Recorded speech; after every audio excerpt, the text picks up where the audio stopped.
Let's wait.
Hello, hello.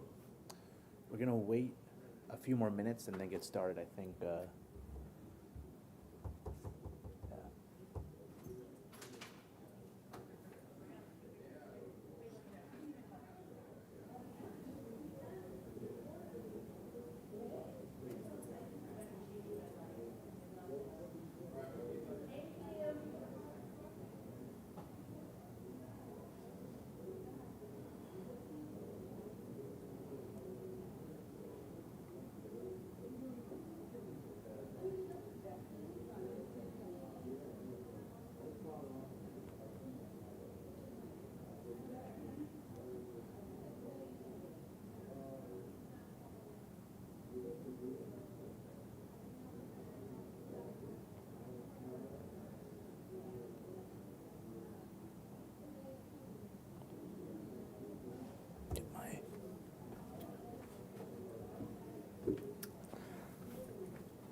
All right, it seems like people are still chatting outside, so let's give it a couple more minutes. I think people are still eating, people are still chatting, so.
All right, are we streaming back there?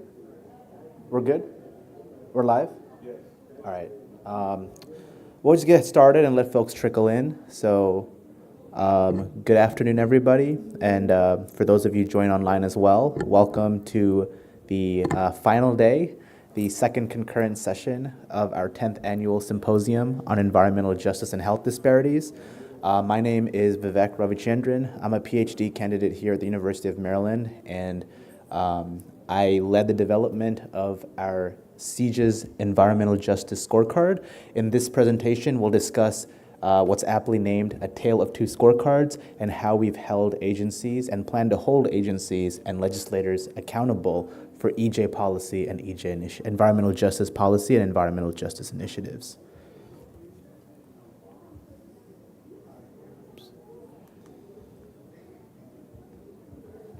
Sorry. Trying to get my speaker notes. Give me 1 second. So I wanted to begin with a brief outline of general EJ scorecard initiatives, objectives, I should say, how they're used to evaluate priorities, initiatives, and capacities of agencies towards environmental justice. I want to emphasize the need to track progress over time. For example, many of us are used to seeing percentages as an indicator of performance, but why not track and see the percent increase over time so that we can begin to de-antagonize certain policymakers and give them credit where credit is in fact due. Also measure, determine who our EJ champions are, who are the folks that we go to in Congress, in the state legislator, or even at the county level when it comes to discussing environmental justice issues. And of course, we're gonna also examine other scorecards that have been used at the federal, state, and local level. I wanted to briefly contextualize environmental justice because this is the EJ Symposium after all. Environmental justice refers to the principle that all people and communities have a right to equal protection and an equal enforcement of environmental laws and regulations. In this day, race and class is still a potent indicator of pollution levels and determines that there's unequal protection and vulnerability in certain communities. In fact, this quote right here really resonated with me, and it was shared by Dr. Robert Bullard, who many of you know is considered to be the father of the environmental justice movement. He states that zip code is still the most potent predictor of individuals' health and well-being, rather than genetic code. So in order to address this effect, we need to be able to identify these sacrifice zones, these EJ communities, and allow for better environmental mitigation efforts. So when crafting an environmental justice scorecard, where do we begin? It's first important to examine, we don't want to reinvent the wheel, but rather refine that wheel. At the national level, the White House Environmental Justice Advisory Council, or WEJAC, was responsible for guiding federal agencies with its scorecard. At the state level, two of the most climate-forward and environmental justice-forward states in the country, California and Maryland, have both developed their individual scorecards for the state level. This was developed by California's Environmental Justice Alliance, or CEEJH, as well as our very own Center for Community Engagement, Environmental Justice, and Health, or CEEJH. So the CEEJH scorecard reported progress of 24 federal agencies. This includes the EPA, the Environmental Protection Agency. It includes the Department of Agriculture, as well as other agencies like the Department of Energy and the General Services Administration. And what this scorecard found was that the GSA and DOE made significant strides, whether it's in terms of adding folks to an advisory board to represent EJ and equity, whether it's providing Justice $40 to be distributed from the federal to the state to the local level. These two agencies were in fact considered to be the EJ champions on the agency scale. The CEEJH scorecard assessed 5 California agencies and provided issue-level reviews on 5 additional ones. Compared to 2019, many of the agencies actually had lower scores and actually had failing scores. And this is very surprising given the fact that California is considered to be one of the more EJ forward and climate justice forward states in the country. And for those online, it might be easier to see this, but I just want to read off some of these agencies. You have the California Air Resources Board, you have the California Department of Pesticide Regulation, just to name a few. From the legislator side, in 2022, the following individuals were given the status of EJ champions. Senators Gonzalez, Limon, and Assemblymember Bryan all worked together to pass a bill to create a buffer zone between oil and gas wells and vulnerable receptor sites such as schools, childcare centers, and homes, hospitals, and playgrounds. They were titled the role of EJ champions, given their relentless advocacy and their ability to form partnerships with the community.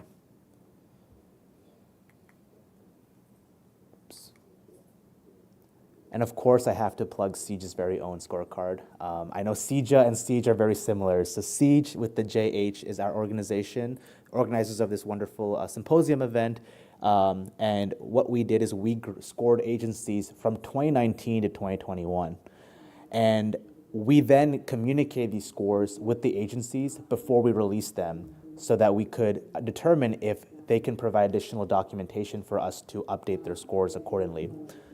Close the door, the door. You close the door. Close the door, thank you. Background noise. The strongest EJ efforts in Maryland belonged to the Maryland Department of the Environment and the Maryland Department of Natural Resources. These are two agencies whom CEEJH has worked with extensively and demonstrates the need for us to build partnerships with these other agencies so that we can have a cross-agency collaborative effort.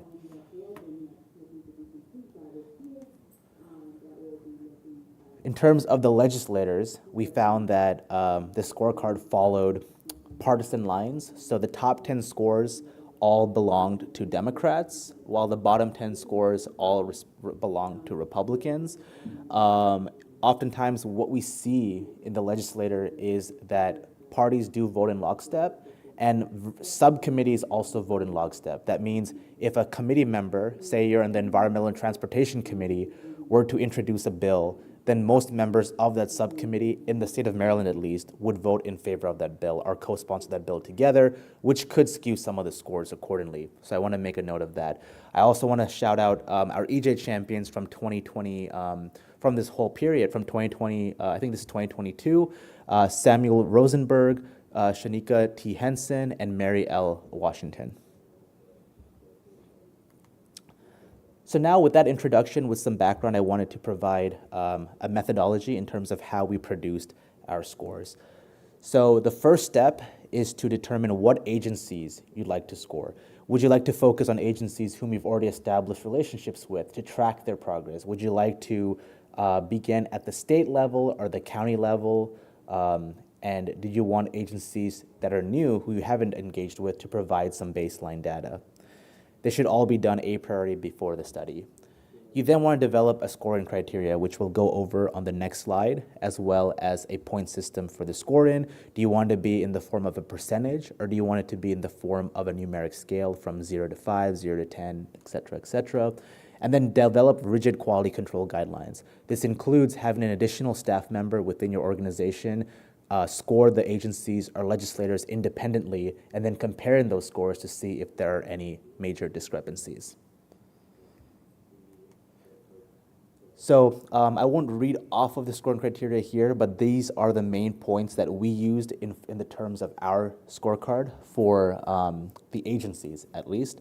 So we wanted to look for an established form of connection with the community. Was there an EJ office or EJ officer at each home agency? Were they committed to the physical environment? This includes a One Health approach, the habitat, trees, wildlife, human health, etc. Did they repair harm from past policies, legacy sources of pollution, etc.? And then moving down this list down to workers' health, down to partnering with tribal nations, as well as providing EJ trainings and resources for employees and prioritizing diversity amongst staff.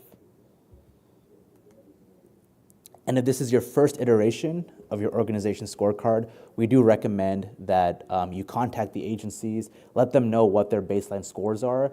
What we've seen in our experiences is when we've published scores, agencies would respond and say, hey, we weren't even aware this project existed, despite the fact that we had reached out to a representative. So making sure that we reach out to them, we notify them that we're going to publish this information and see if they want to provide us with additional resources and documentation for our reviewers.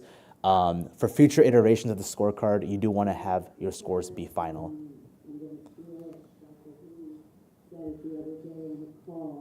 So in terms of producing a breakdown, producing results, you want to list sort of just a quick summary of strengths and weaknesses of each agency. Again, it's a little bit subjective here, but we do recommend if you're in the Mid-Atlantic region, go into the Mid-Atlantic Justice Coalition, having a session, 15 minutes to talk to leaders there, talking to other experts, lawyers, et cetera, to get their opinion.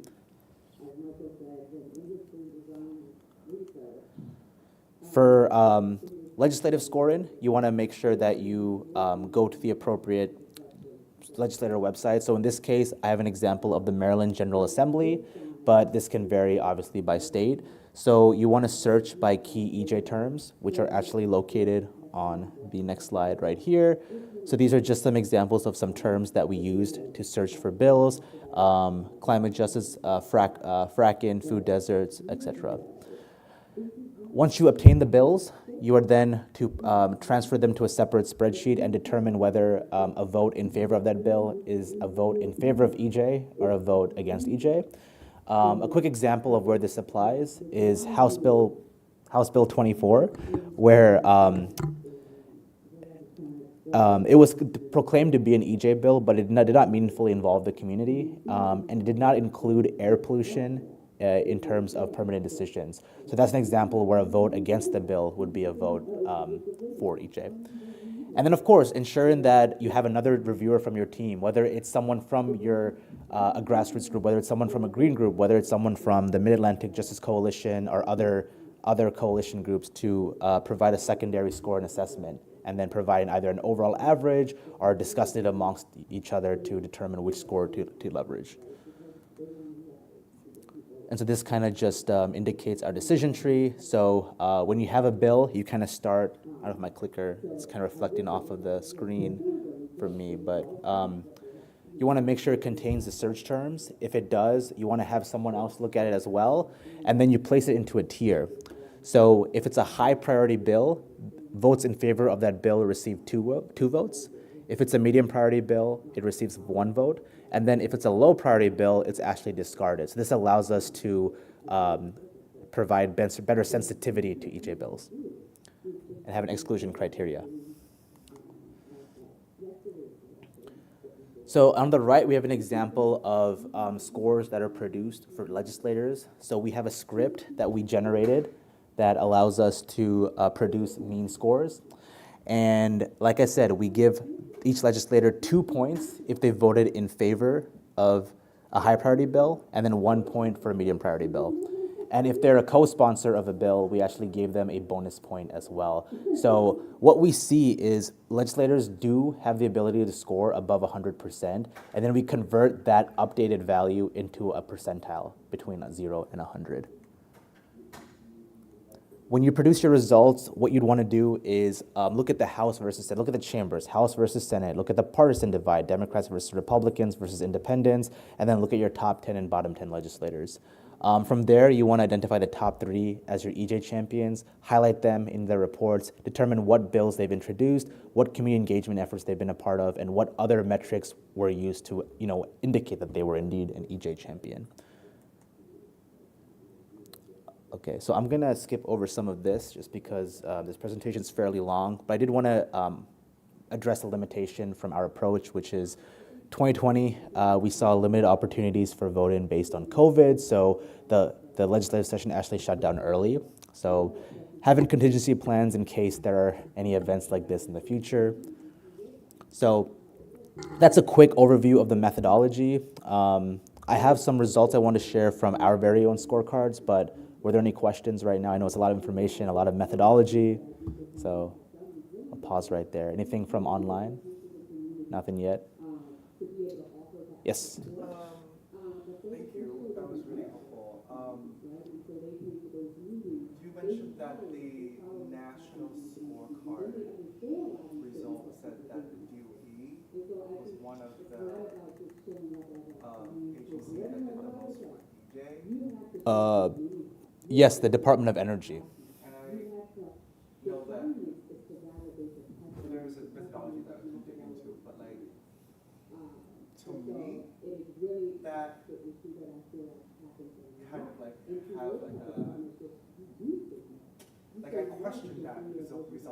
Okay. Depending on the methodology, they could have some EJ initiatives, and it might be a lot more than other agencies. Right. But then we know that the DOE is moving quite slow in EJ because they have initiatives and programs and people that are against EJ. Right. So I wonder if it has, like in their methodology or in your own methodology, have you thought of like the kind of proportion between EJ initiatives versus initiatives that work against EJ? Because they can have like, let's say, 10 initiatives that's higher than the rest of the agencies, right, but they have 15 ones that actually hurt EJ. I agree. And for this report to say that the DOE has the most commitment out of all the agencies for EJ, then any like EJ advocate or community members might see that and be like, wow, this is not the actual on-the-ground experience.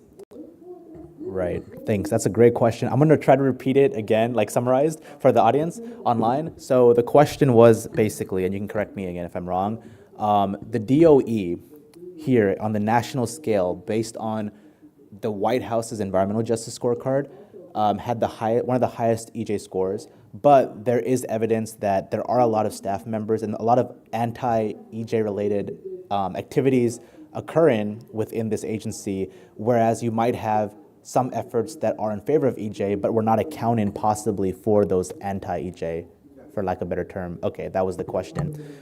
So my answer to that, just going back to the slide, so the scorecard was based on the White House Environmental Justice Advisory Council's decision. So they had the recommendations, and it's made up of a variety of EJ experts, advocates. Don't want to list out the names right now, but it's in the documentation as well. And our scorecard is based on their methodology. So everything is based on that parent document, WEJAC's methodology.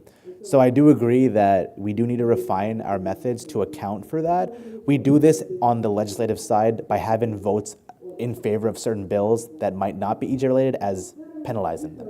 So we do this on the legislative front, but we don't really have a way to do that objectively on the agency side yet.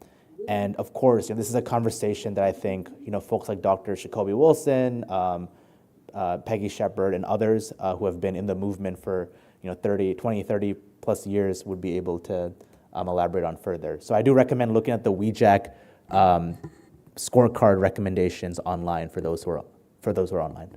Anthony, yep. 2 questions. Yes. Sorry, I missed on the presentation. So where can we find like the scorecard? Is that on the CEEJH website? Yes.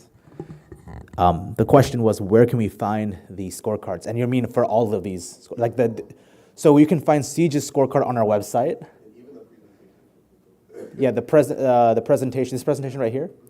I think all presentations should be should be online.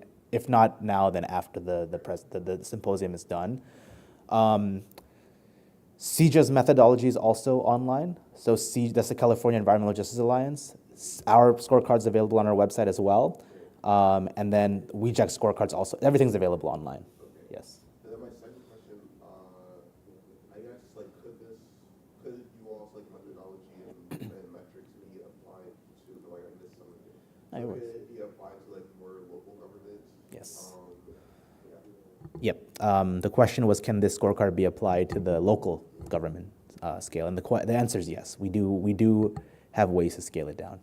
Okay. Last question. Okay. And I guess it's more so a comment than a question, but I guess like, so if we are like, say we're like advocating, we are trying to like, pass a bill or something, we're trying to like, really see, who, is about it or whatnot, like, what would you say about, if, like, have you seen examples of, certain agencies or certain, it kind of gets into like this question too, like if there were certain agencies or certain people that you all scored higher, but in reality they either, backtracked on a piece of legislation or they weren't as, or like they flipped a vote, for example, or something like that.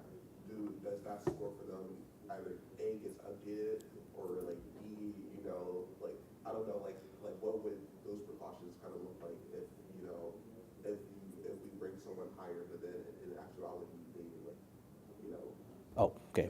So the question is, if we, you can correct me if I'm wrong. I'm going to try to just say it for the audience. The question is, if a legislator is given a good score, but it's later found out that they've done things that might warrant a reduction in the score, what can we do about that?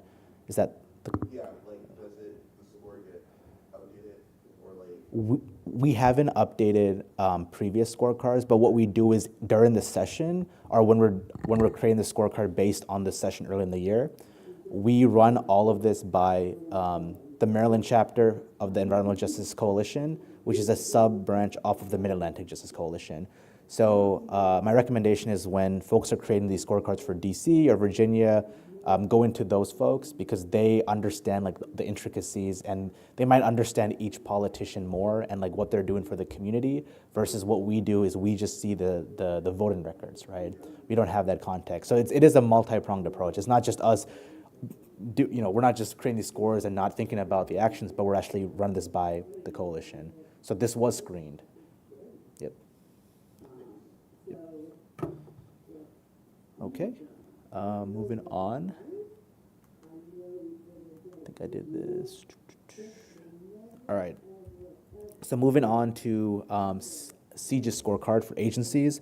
From 2022 to 2023, we scored the following agencies based on our communication. So we have existing partnerships with many of these, more extensively with the Maryland Department of the Environment and the Maryland Department of Natural Resources. We want to include the others as well.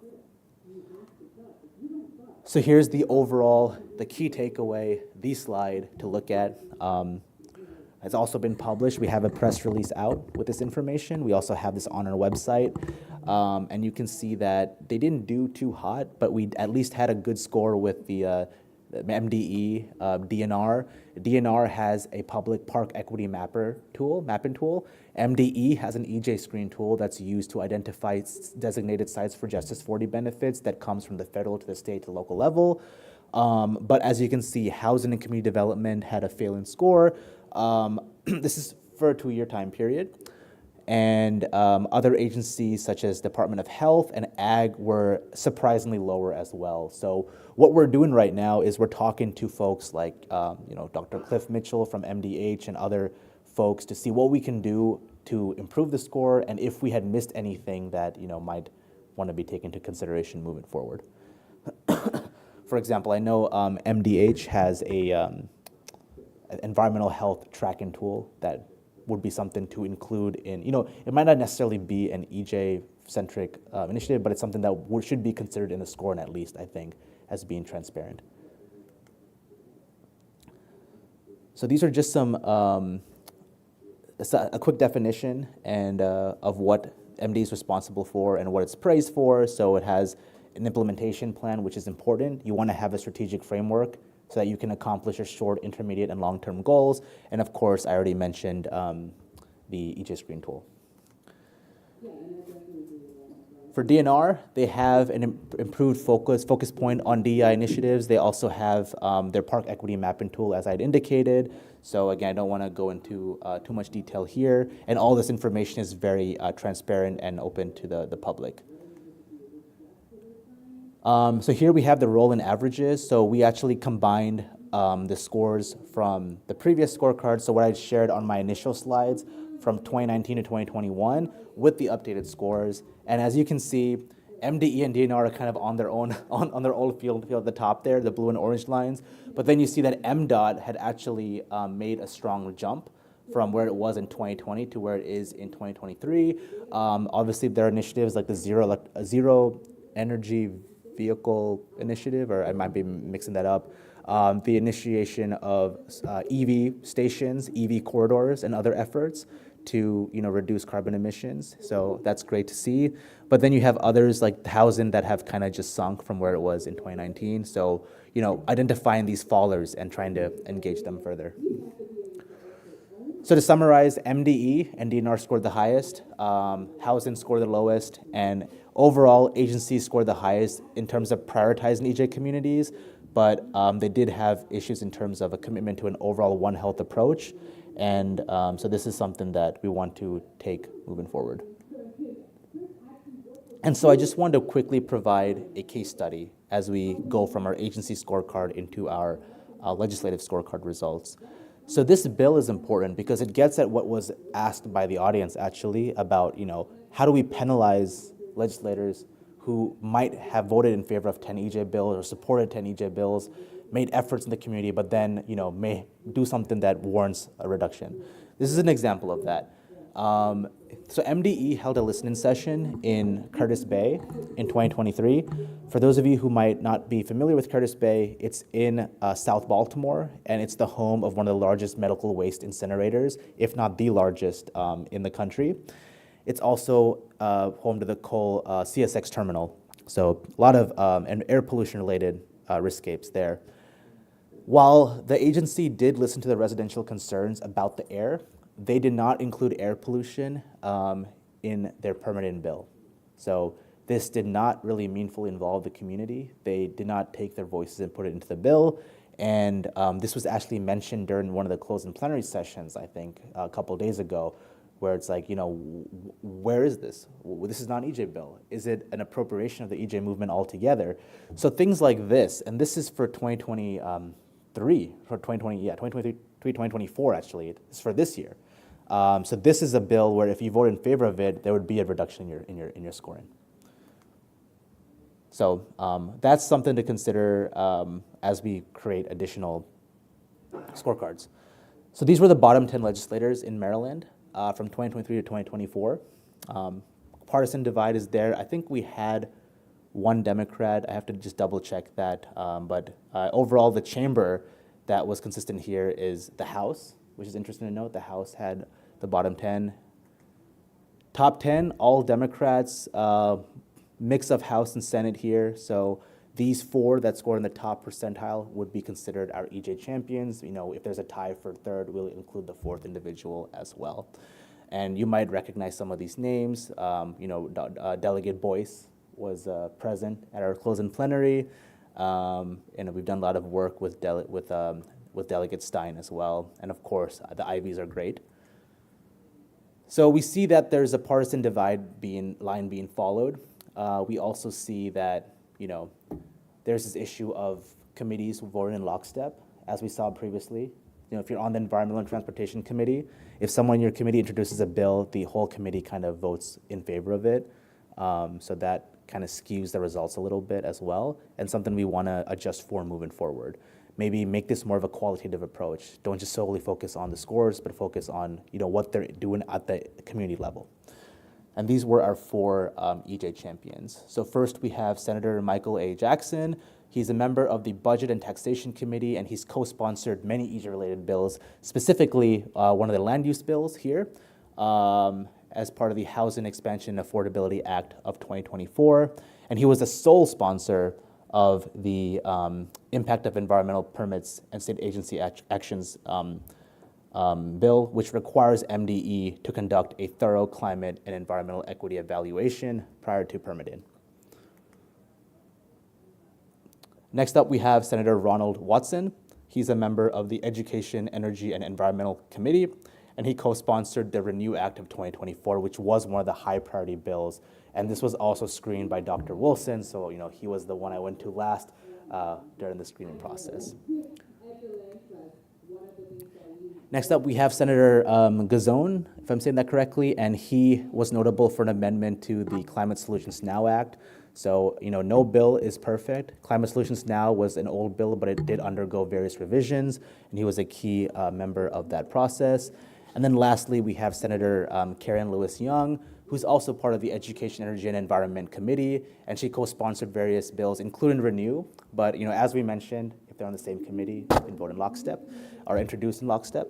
And she also was present on the amendment to the Climate Solutions Now Act, and both of these are high priority bills. So as you can see, when there's a high priority bill, it doubles your score. So like each vote in favor is double the weight.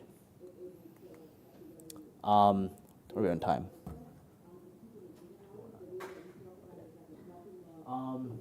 I want to just acknowledge, so we're going to go into the questions because it was a pretty quick run through. But essentially, I want to just give a quick shout out to our 2023 cohort of summer scholars who helped identify the bills. They scurried through the Maryland General Assembly website through the key search terms. They put all this information on a spreadsheet, and then they helped me, evaluate the bills as well. So as well as some folks who helped with developing a script to fast track the scoring process.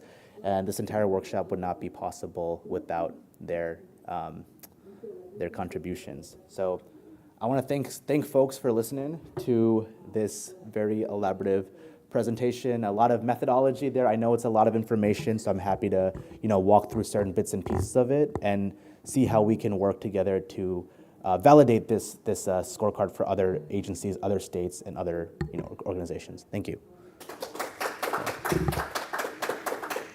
Anything? Yes, sir. Yeah, I do have one question. In regards to housing scoring the lowest, just personally, what would you recommend to increase that score? Like, what could happen if housing could score higher? Right. So I did have a breakdown of, there was like individual scores, like individual criterion where they scored the lowest. I don't have that information on me right now, so I would have to, I can hand that out as part of my appendix slides. And then, yeah. Yeah, it's just a dialogue. I was just Yeah. No, I'm just saying it'll be easier if you had like the appendix, because then it shows exactly where they need to improve. Okay. Because it's obviously going to differ by agency, right? Like, Yes. I had a question for the agencies as well. I guess for me, again, thinking like DC, I think our biggest problem is we are trying to advocate for more like interagency, council and collaboration to address EJ. So I'm trying to figure out like after you all score the agencies, like do you also provide like recommendations on like how they can be better, or like is just We have overall recommendations in our report. And of course, the individual ones depend on the scores of each agency. Yep. I'm trying to think. I think for DNR, even though they scored really well, one issue was making sure that everything is publicly accessible. So like we were basing everything based off what we could find online. And so they were doing other initiatives that were not published, so we didn't know. So being able to promote this, say like we're doing this, and then allow for others to see this. Yeah, the public. I guess another follow-up question. So especially like with the agencies, I think the legislators are a little harder. But like after the scoring process, like have y'all like met up with these agencies and like Yeah. like engage them and like are they like receptive of like the scoring? Like, Most were many were. There were some that were a little like I guess shocked to see their scores the way they were. I think we're working with touching base with the Public Service Commission (PSC), And they didn't receive the lowest scores either, but folks like, in housing, we're still, we don't have a key partnership with housing yet. We have partnerships with, our collaborations with MDOT, with DNR, MDE already, so we're good there. But we are starting to establish the relationships with the other ones as well. But overall, I would say most are receptive. Most are. Yep. Yep. One question from the chat. Someone asked, will the appendix slides be available online? Yeah, I can send that over to our team, and then they can just combine both. I'll just put them at the end. Yeah.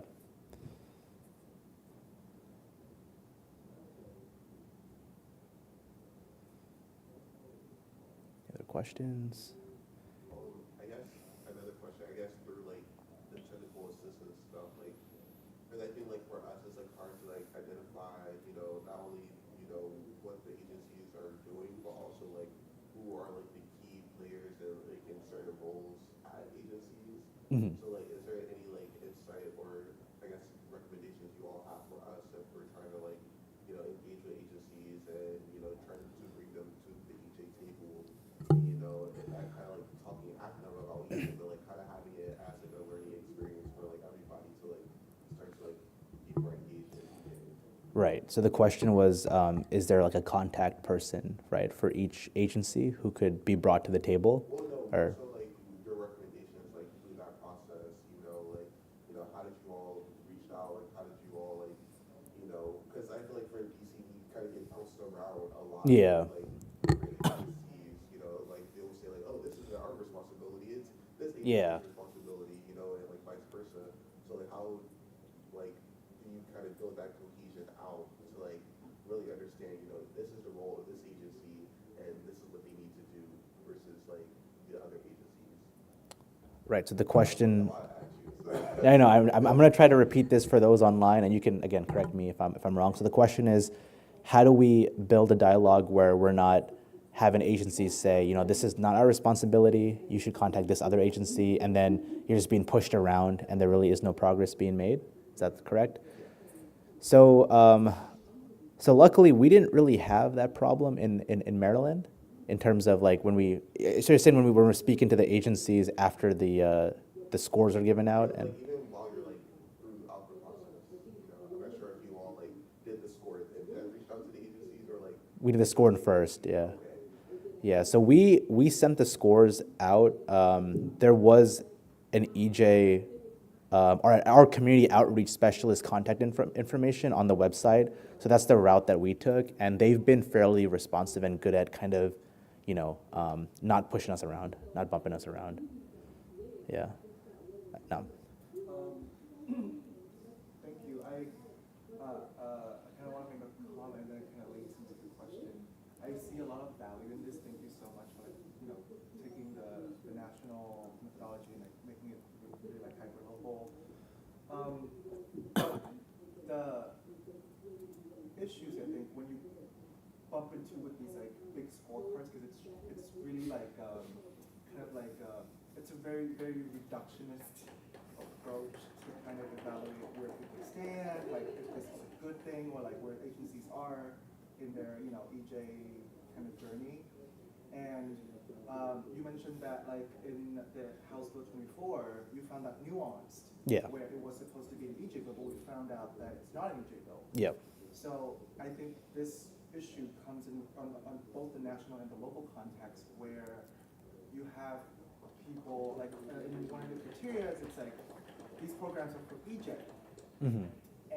but when you read it, sometimes the DOE or whatever program would say, oh, this is for EJ, but they put something in like, oh, we're going to achieve it through like hydrogen or or CCS or these things that like the actual WeCheck itself have said that it's not an EJ Yeah. venue. And the same thing with one of the criteria is like engaging with communities, where if you want to fill out the criteria, I can see that like, oh, if people really want to improve the sport, they have like a process of engagement, Right. but it's not a meaningful engagement where Yes. things like ethic or true collaboration corporation or incorporation and everything. So like, have y'all kind of, how do y'all navigate those really big, like important nuances in trying to put out this really big one-stop shop score? Right, okay. And I'm gonna, again, try to reiterate the question for the audience. I was trying to think of my answer while, process, okay. So, no, you're good. These are great questions, by the way, and keep them coming online if they are. So the question, I believe, is, we saw the House Bill 24 as an example of a nuanced case of how, it says environmental justice in the bill, right? But it's actually not, like it's the opposite. We wanna keep it in the scorecard, but consider it a negative vote. So how do we account for other instances like this and not, like, how do we have better sensitivity to get that, right, to collect that? So the answer to this is, so this scorecard that we conducted, we did it through the help, as I mentioned in my acknowledgements, of our EJ summer scholars, interns, and folks, who were able to kind of peruse the website. Once we got all the EJ bills, we then ran them by Dr. Wilson, Jacoby Wilson, who's our director, who then let us know, hey, this is actually good job of identifying bills. Now, how do we take these bills and separate them? Because they're not all good, right? Just because it says environmental justice in the bill, it's not a good bill. It could be a bad bill. So having someone like Dr. Wilson is number one, a great step. And again, bringing it, like I said, to the Maryland chapter of the EJ Coalition so that they can tell us, this is not a high priority bill, it's a medium priority bill, or vice versa. And if there are nuances, then we would obviously provide a negative vote. But I think one thing I do want to do moving forward, and this was mentioned, I think, in terms of the question about updating the scores, is retrospectively, when we do a progress report of 5 years, right? Take all the data from 2019, from 2020, 2021, reevaluate it with the 2025 batch that's coming up next year, and then produce maybe like a version 2.0. Bring that conversation to the same stakeholders, EJ Coalition, and then see how the scores change. If they change drastically, then we probably want to sit and have a conversation and say, okay, how do we want to move forward with publishing this information, right? So it's a great question. Yeah. And I do want to emphasize, like, I'm sort of the lead air quality scientist at CEEJH. I did the scorecard, but it was with the help of some environmental law students. So they can probably answer some more of the questions about the nuances more than I can. So that's why I acknowledge them, so that, maybe if folks are curious about the specifics of the methodology, I can even provide their contact information. So my email, is it on the next slide? Oh no. It's on the next slide, but it's probably available in the itinerary somewhere, and if not, on Whova. So you can reach out to me, email me on Whova, or message me on Whova, and I'll put you in touch with those environmental law students too. Good. Questions? Anything online? Okay. Well, if there's nothing else online, we can conclude the streaming. But I'm gonna stick around so we can, have maybe more of a informal, intimate dialogue and game plan how we can move forward. But I want to just thank you all for listening, for the questions, for grilling me. I appreciate it. This is good. This is good for me. It's good for our center. And please enjoy the rest of the third concurrent sessions. Thank you.